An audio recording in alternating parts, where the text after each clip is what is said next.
Oh, okay. Well, let's start and looks like we're all here.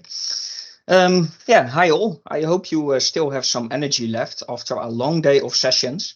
My name is Kruis and I work as a consultant for ATS Applied Tech Systems. Our company provides value-added services to production companies, and I'm usually the go-to person when clients encounter SQL Server problems. Before we hop into our first example of a bad practice, a bit of information about what to expect and what not to expect and why I do this session. Since we work with production plans, performance is critical. For example, in the food industry, labels, which shows data about the product and production batches, need to be printed quickly, and any delays can slow down the production line. We often encounter issues related to stored procedures, query statements, database index design, etc. After fixing these problems for some customers, I noticed that many of them were caused by the same issues. So I decided to create a presentation to help others fix these problems. And that's how the idea for joining New Stars of Data was born. I want to give a special thanks for Ben Wijsman and William Durkin for organizing this event, connecting me with my mentor, Koen Verbeek. Koen has provided me with a lot of tips on how to present this information effectively. And I also would like to thank Nika Rijersen van Buren for helping me design the presentation and create the necessary images. And last but not least, of course, also my moderator. And I didn't know your name while writing this. Yeah, as told before, No, and a bit by the clickbait title, it's all about things I see what went wrong for lots of my clients and slowing their performance of their queries down. And yeah, I'll be talking about smelly code, giving some examples, explain why it's bad, and some possible ways how to fix it.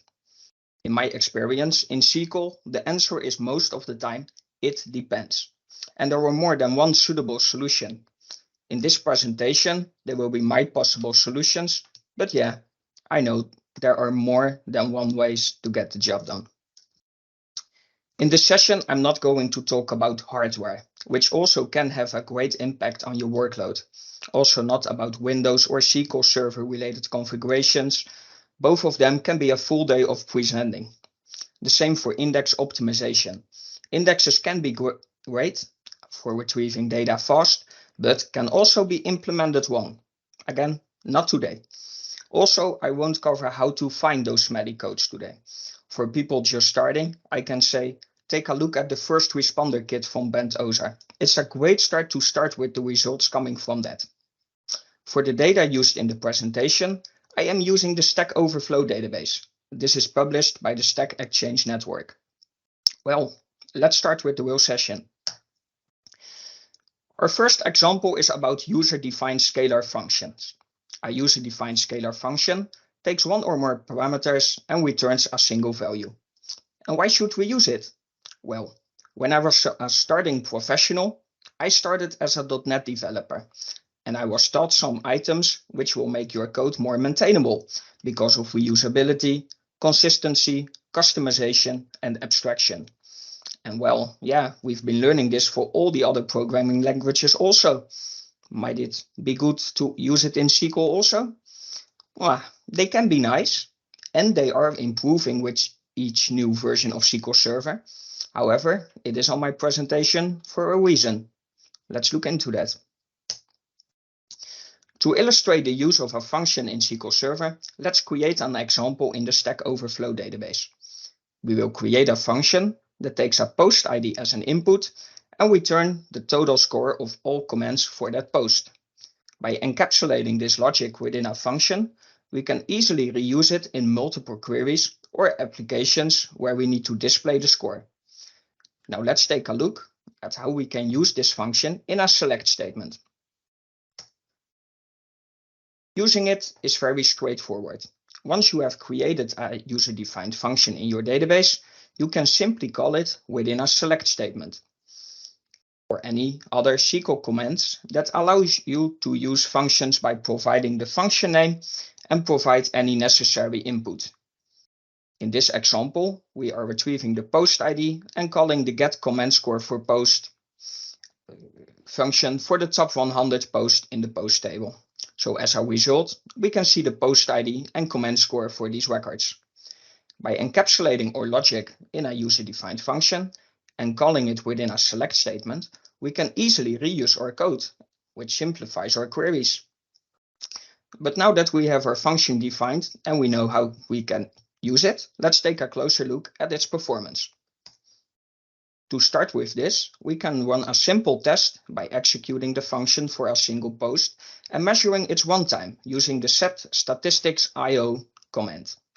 By using this command, we can also see how much data the query has read and, for example, its execution time. In this example, we are calling the get command score for post function for post ID 35314, and we will display the result as a command score. Well, the runtime is about 1 second.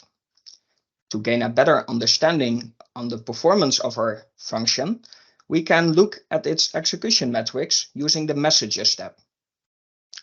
Because we put the statistics on, the Messages tab provides valuable information about the query's performance, CPU time, the number of reads performed, how long it took to execute, how many rows were affected, and whether or not any errors occurred. But aren't we missing anything here? I don't see any reads here. I think we had some, as we needed to retrieve the command score. Let's look what happens when we run the content of our function separately. And that's quite a difference. We have more than 1 million reads. And this is our first potential downside of using a user-defined scalar function. They may hide the true cost of the underlying queries and prevent us from accurately measuring and optimizing their performance, as we don't see the detailed statistics on I/O operations. We didn't even see anything when running it with the user-defined function. It's important to note that these issues may not have a direct impact on end users, but when searching for slowness in queries, this can be quite disturbing. Let's take a closer look at the query plan for further analyzing the performance of our freshly made function. The query plan provides a detailed breakdown of how the query was executed, including which indexes were used, the order in which tables were accessed, and how data was retrieved and processed. Here we can see that the query utilized a constant scan to retrieve the post ID, and that is the one we specified as input to our function.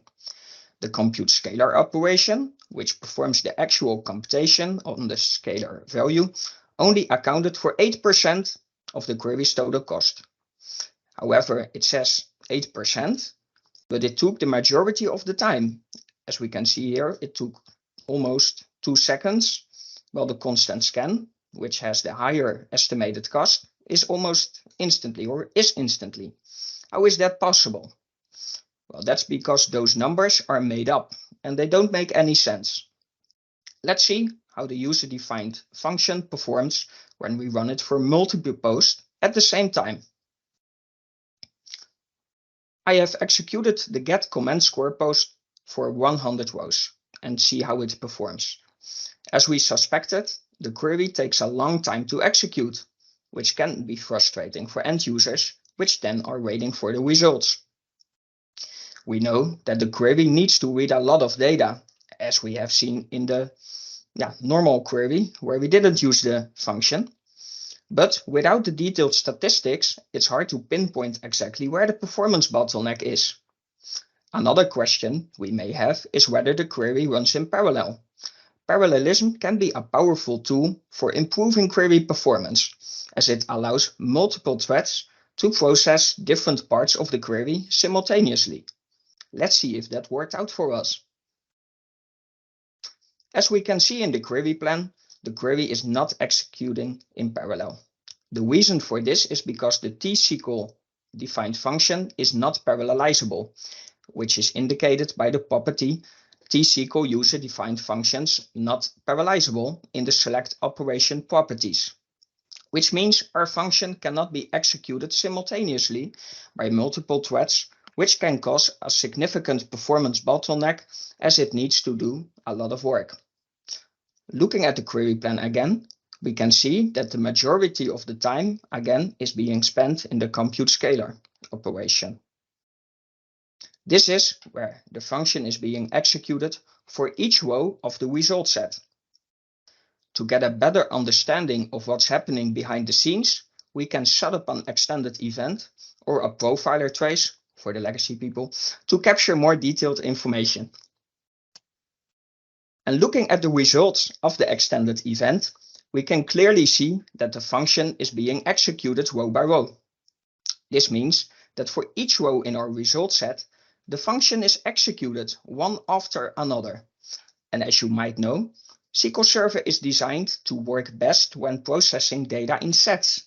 So seeing a function being executed row by row can be disappointing.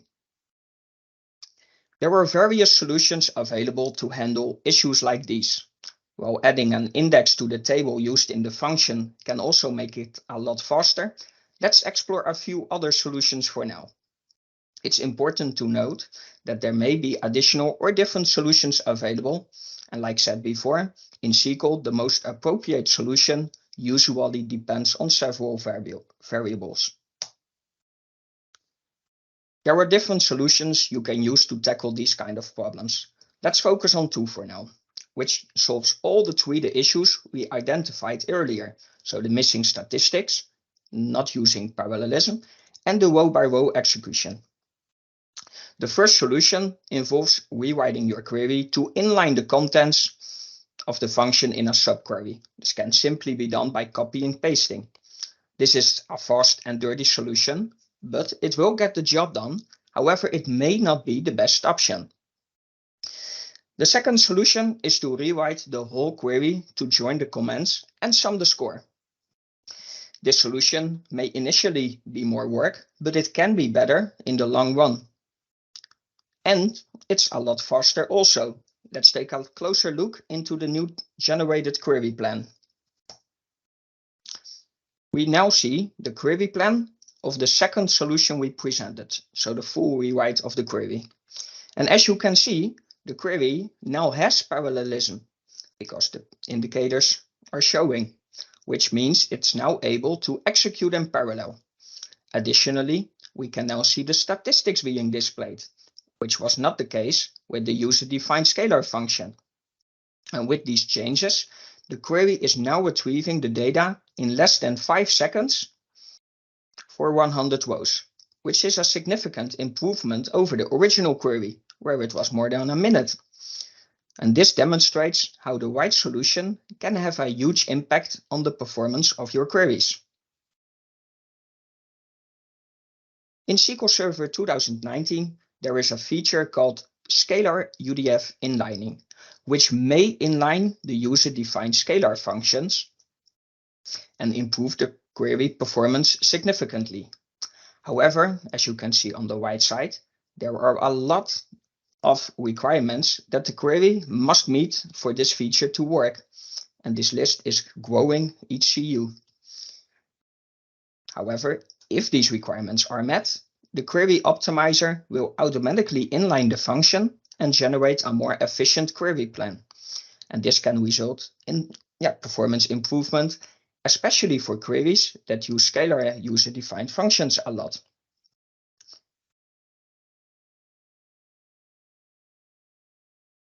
Before proceeding to our next, are there any questions already? We do not have any in the chat. Woo, great. So, well, if any, just let me know. Let's continue on the next one. Functions in the where clause. There are several ways to write your query, including using your own custom functions or built-in SQL functions. And while these functions can make your code more readable and extract data in a convenient way, they may not always be the best choice for performance. In this section, we'll focus on some common SQL functions and explore how using them in your where clause can have a negative impact on query performance. In our list here, we see some available functions, all with their own uses, and of course there are many, many more. I won't show them all, of course, as we are limited to 1 hour. Yes, let's look at this one. we can use some of these functions to show data, like this, and this works pretty good. We use the year function to extract the year from the date column and show it in a separate column. However, yeah, selecting the data is good, but we aren't here to talk about good, we are talking about the bad things. So let's use it in our where clause. Like here, we have used it in our where clause to filter the rows to show only the ones which have a year of 2012. And let's see what's the problem. To ensure that parallelism doesn't affect the result, I have added the max.1 option. This option restricts the query to use only one CPU, preventing the workload from being split across multiple CPUs. This can happen when a lot of data has to be processed. And this query returns in something more than 1 second, and the statistics I/O time show that SQL Server has to read a lot of data, about 80,000 reads. But in this case, what is a lot? Well, when we remove the where clause, we have the same number of reads. Why is that? Let's take a look at the query plan to see what's happening here. It appears to be doing an index scan, which suggests that there is an index available that could be used to speed up the query. However, why is it reading the entire index instead of just the relevant rows? It just needs to count the records, so any unfiltered index will do the job. The index that is being used in our index scan looks like the one I'm displaying now. Since the query is filtering based on the year, SQL Server needs to extract the year from the date value in each row and then compare it to our given input year, 2012. This requires additional processing and reading of the data, which has a negative impact on the performance of our query. But how can we fix this? To improve the performance of the query, a possible solution is to rewrite your query to avoid using the year function. For example, with a between or a larger and smaller than, as shown in the updated query. This can significantly reduce both the numbers of reads, not even 1,500, and it runs in, well, almost instantly. Let's take a look in our query plan. What changed here? Now we can see it's using an index seek operation instead of a scan. And this is because SQL Server can jump directly to the index where it needs to start reading the data, rather than having to scan through the entire index. And the use of an index seek operation can improve query performance by reducing the amount of data that needs to be read from disk. When we see the statistics for the two search parts side by side and highlighting the large difference in number of rows read. Although the updated query is still reading 658,000 rows, this is a significant improvement over the previous query, where it was reading over more than 8 million rows. This reduction in the number of rows read had a direct impact on our query performance. It's faster and we have a lower resource usage. Let's take a look at another example. This example calculates the difference in days for the entire table before filtering for rows with a difference of 1, resulting again in an index scan. However, if the logic of the query is changed a tiny bit, it can take advantage of the full power of the index. So whereas the original is taking almost 1.7 seconds to complete, when we rewrite it, and the query plan looks a bit more complex, but you can see it's almost instantly. So rethink your logic to avoid the need of functions in your where clause and try to use them as less as possible.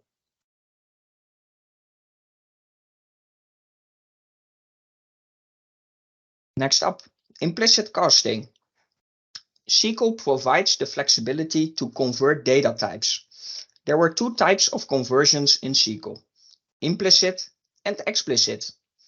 Implicit conversions happen automatically and are not visible to the user. SQL Server automatically converts the data from one data type to another when needed. For example, when you compare a small integer to an integer, SQL Server automatically converts the small integer to integer before proceeding with the comparison. On the other hand, explicit conversions require the use of the cast or the convert function. These functions allow you to specify the target data type and perform the conversion. In this specific case, an explicit casting was being performed. As you can see here, we have added a cast function to a local variable before using it in our where clause. And this casting ensures that the comparison between the two values is performed correctly without any unexpected behavior or errors. As we can see, the ID is a varchar, and here we can say, okay, the user ID, which is an integer, I would like to have it also as a varchar.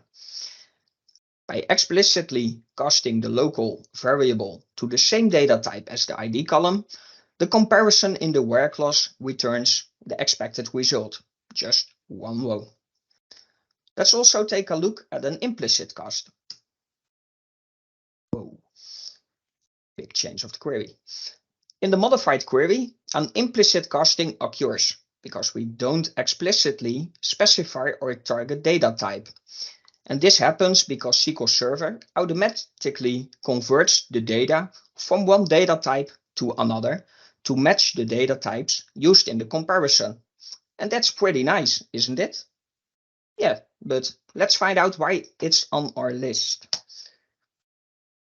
We now have the two queries together, one involving explicit casting and the other one involved implicit casting. So the explicit here, the implicit one here.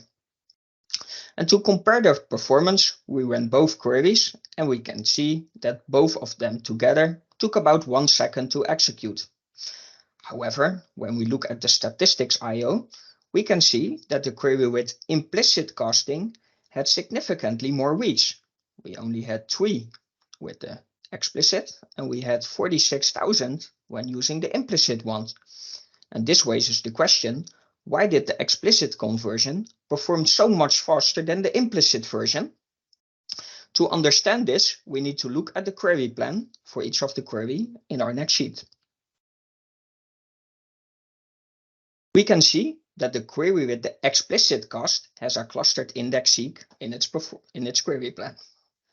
In contrast, the query with implicit casting downgrades to a clustered index scan. This indicates that it's not able to use the index to its full potential, and instead needs to scan the entire index to retrieve the required data. This additional overhead is what causes the query to have more reads and slower performance.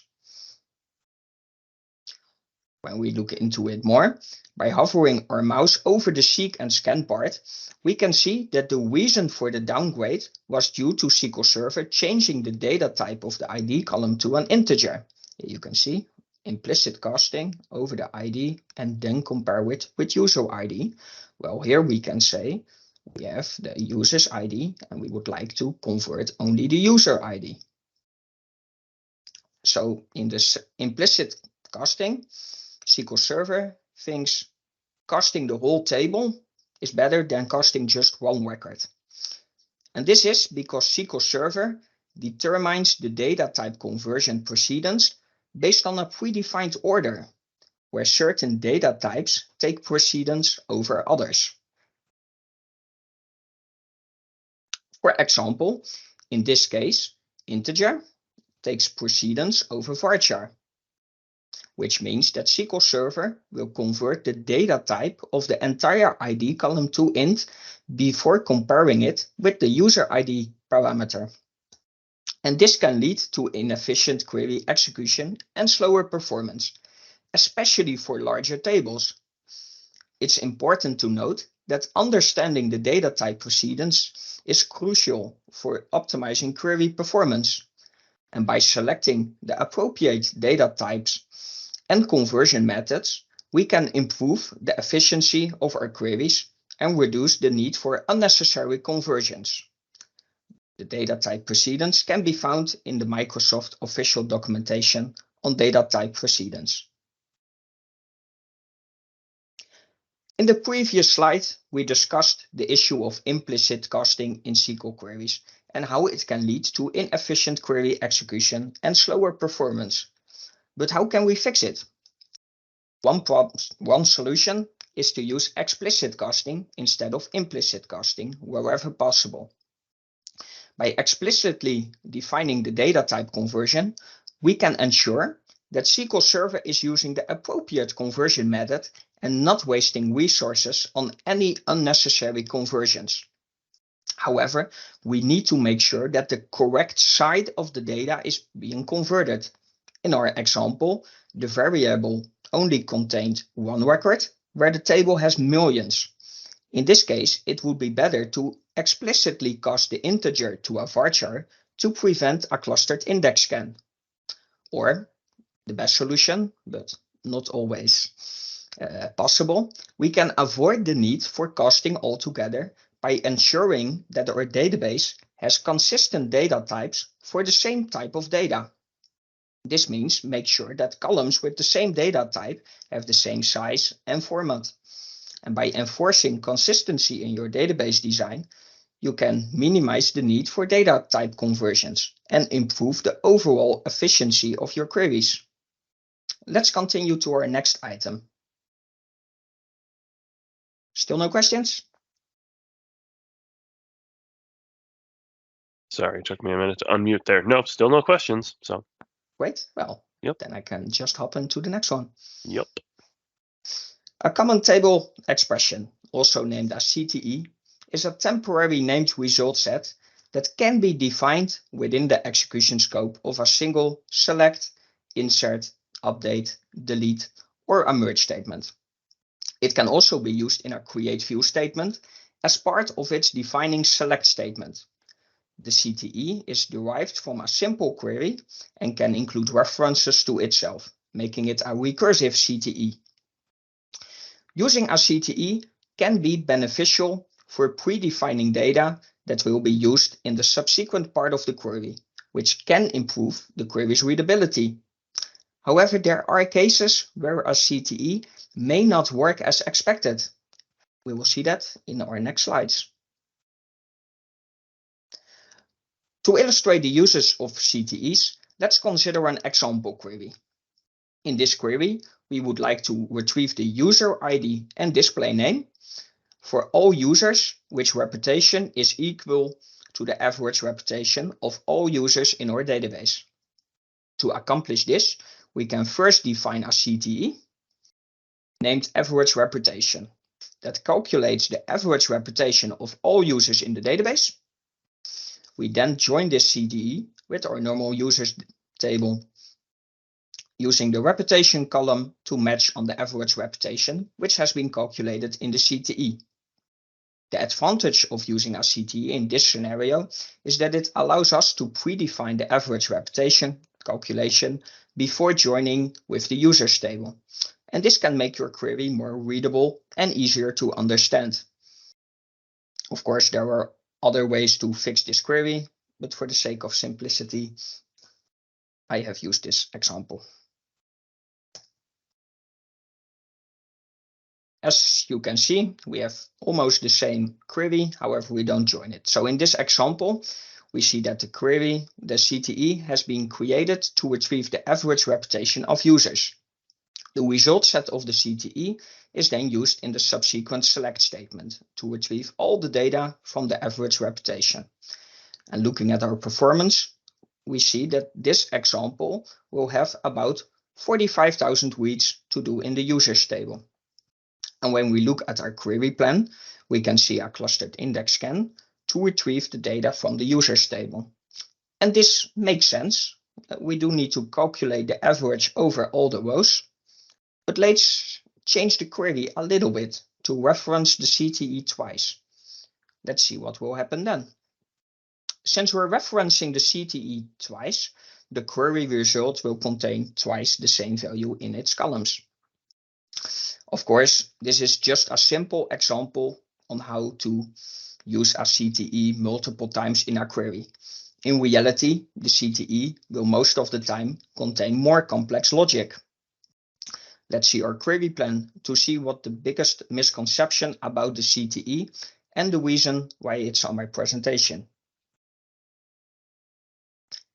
Despite the common misconception that a CTE is accessed only once, it actually performs the full logic of the CTE multiple times. So we have the first one here and the second one here. And this is because a CTE is a way of formatting your query and not an optimization tool. Each time a CTE is referenced, the entire CTE is being executed. And that can be a surprise for some people. Some might think that once a CTE is built and contains the necessary data, it can be used for free through the rest of the query.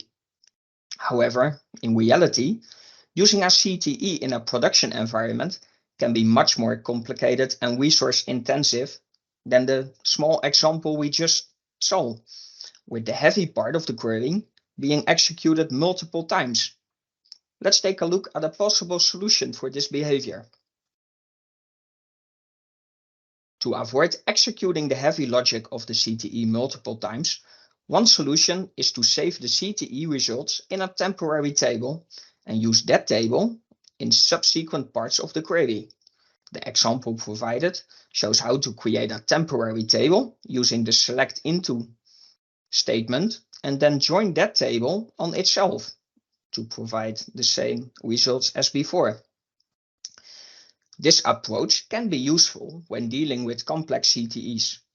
This makes sure your complex logic is only being done once. And in the statistics, we can see now that the user table is only scanned once. And this is to fill the average repetition in the temporary table. After that, that one is being scanned, which only has 2 logical reads.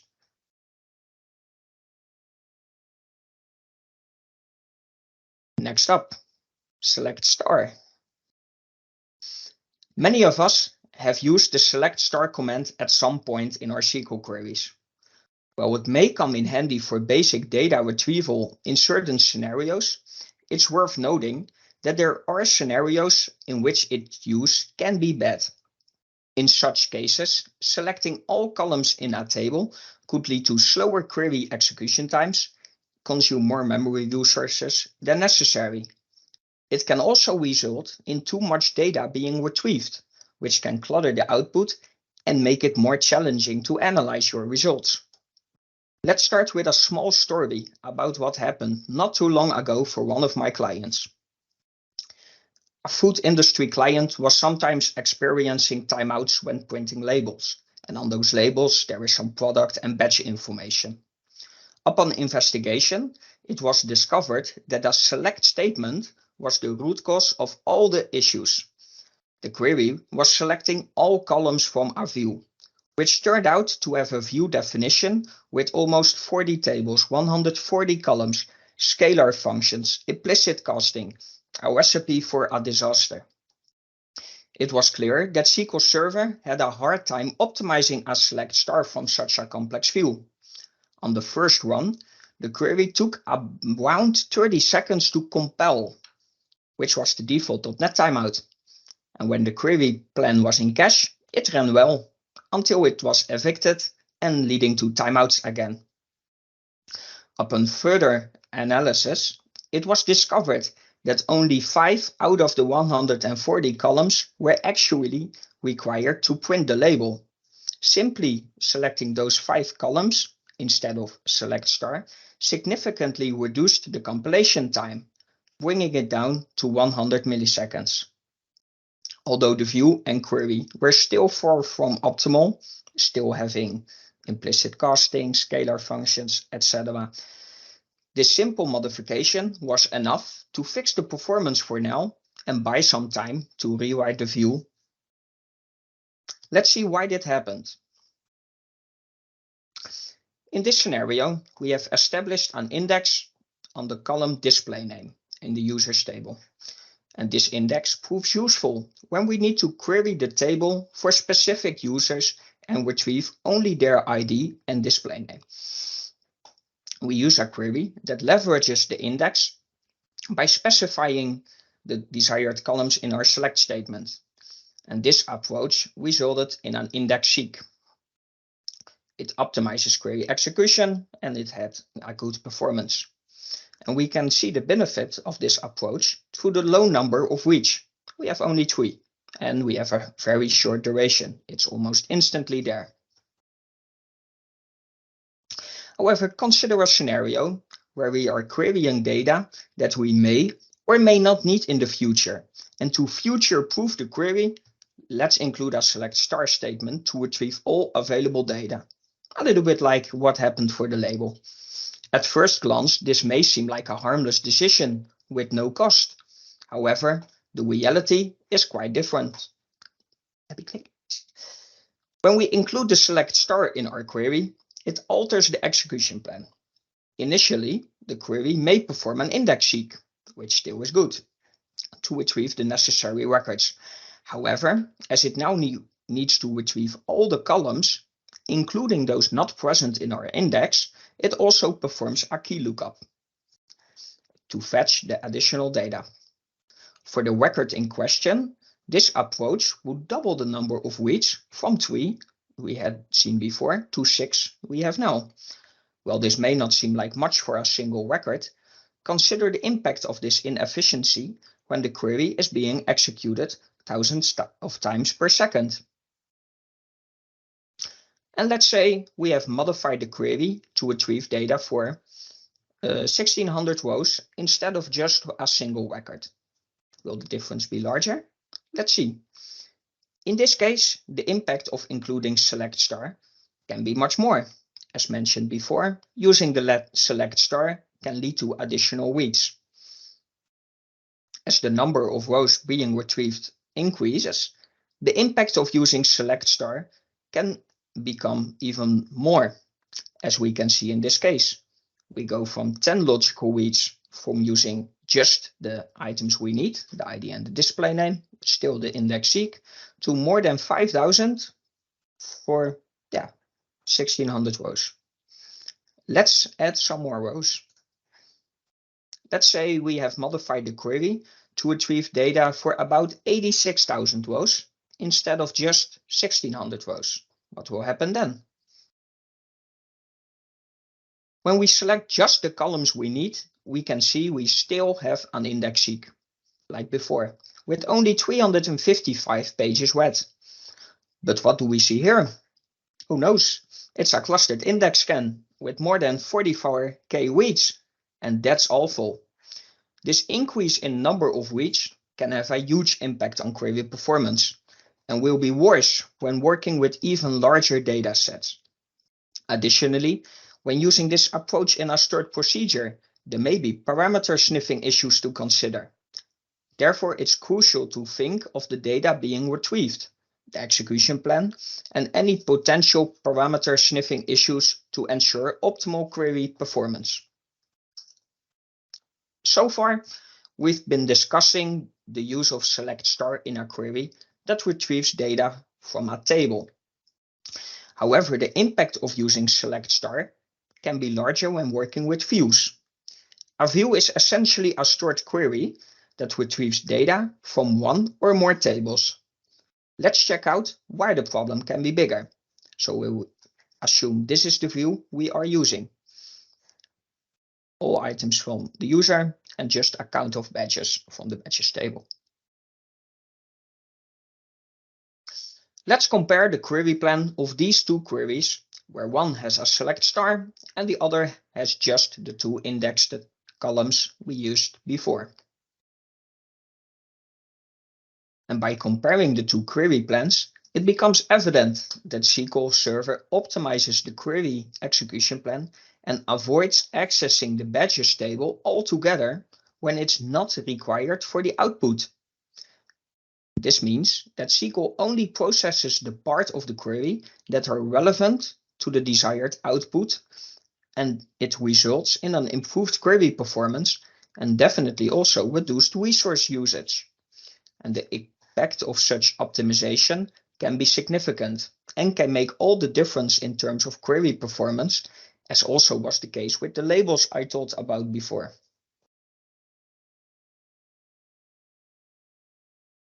The golden rule to when it comes to using select star is to exercise caution. Only use it when necessary. However, if you do use it, it's important to limit the number of rows retrieved. Let's look into that one now. Hang on, Peter. We got a question here, actually, if you have a moment. Sure. Actually, we have a comment first. Going back to your previous topic, Dirk said, so important to point out that regarding CTEs, the multiple execution. Nice one. Thumbs up. And then Claudio replied and said what Dirk said. But then we also have a question here from Pete, and he says, or asks rather, would you use a temp table rather than a table variable as an alternative to CTEs? Most of the time, yes, because those are more optimized, is my experience. Table variables have worse statistics, and therefore I prefer using a temporary table above a table variable. Okay, cool. That was all the questions we have so far. Thanks very much. Thank you. Let's return all the rows. What if we encounter a query that will retrieve a large number of rows? Is it reasonable to do so in most OLTP scenarios? For instance, when a user loads a grid with millions of rows, would it make sense? Or people really want that select star as discussed before? Instead, wouldn't it be more efficient to load only a few records and have the user request more as they need, like scrolling or paging, as Google does? Let's explore how to implement this and determine if it improves query performance. Suppose we have a web application that requires a list of all the users sorted by their ID. In order to retrieve this data, we can use this query. However, keep in mind that this query will return a large number of rows, potentially millions of them, since we are retrieving data for all the users in the database. This could lead to performance issues and slow down the application. Therefore, we need to consider optimizing this query by only returning the necessary data and implementing features such as pagination to improve the user experience. Retrieving and returning the data, which in this case is being done through SQL Server Management Studio, took about 23 seconds. While this may not be too bad, considering the large amount of data being handled, one must question whether or not any user would be willing to wait that long. Now, I had some time to create my presentation, so I did have the time to wait that long. But let's examine the query plan and wait stats in more detail. As we can see in our query plan, it reads the entire table, which is expected. However, when looking at the wait stats, we notice that a significant portion of the waiting time is spent on transferring data and processing it in the client application.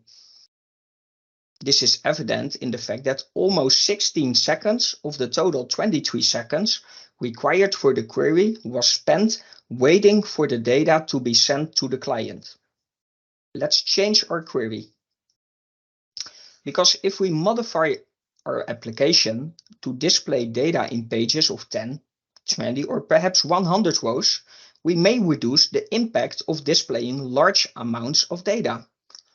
To investigate the impact of changing the query to retrieve only the first 100 rows, we have added a top 100 clause to the query. By limiting the query to retrieve only the first 100 rows, we are potentially reducing the amount of data transferred from the database server to the client application, which could lead to a decrease in amount of time it takes to display the data. And the difference is quite significant, as the query now took 0 seconds to run after adding the top 100. And let's take a look at the query plan and the weight stats to see if there were also some changes in those areas as well. The query is now a lot faster with the addition. The query plan looks still similar, but it now knows it will only retrieve 100 rows. And when it comes to the weight statistics, there are no longer any weights anymore, at least not on the async network I/O, which is a good thing.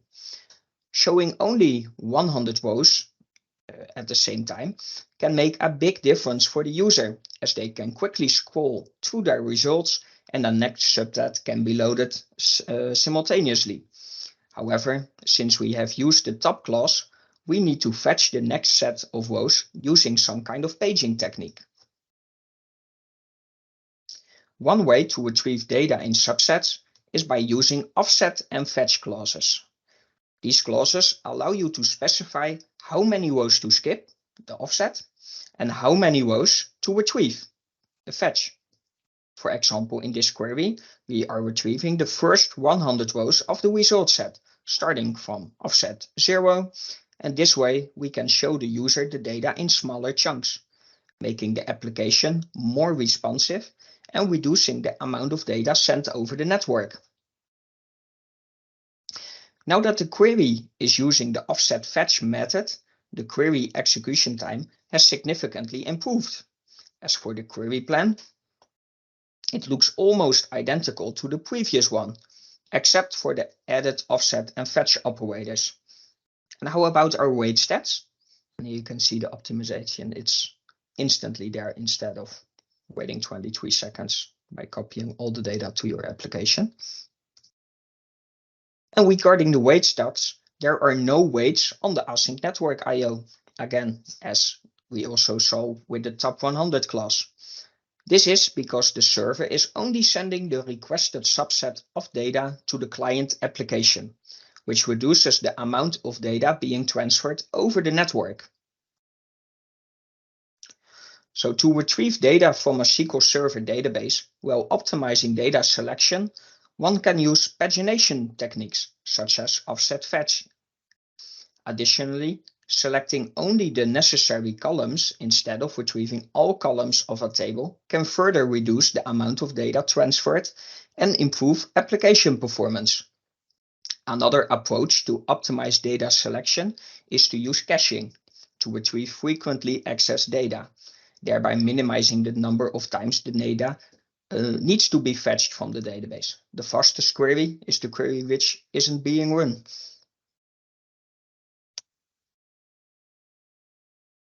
Now, we do have some small recaps about all the items we have seen today. UDFs, they can have problems because they aren't going parallel. They are being processed row by row, and we have missing statistics, which can make optimization very hard. You should avoid them as much as possible. There can be a significant drawback to using functions in your where clause, as they may not utilize your indexes in the desired manner. Make use of explicit casting if you need to, and do it on your small size of the data, like we've seen in our example, millions of row casting, or just one variable or parameter casting, or even better, fix your data types. Make sure they are the same type of data. Each time a CTE is being referenced, it's being queried fully again. You might want to save your in-between results to a temporary table to gain performance. It is important to use select star with caution, only when needed, and try to limit the number of rows being retrieved.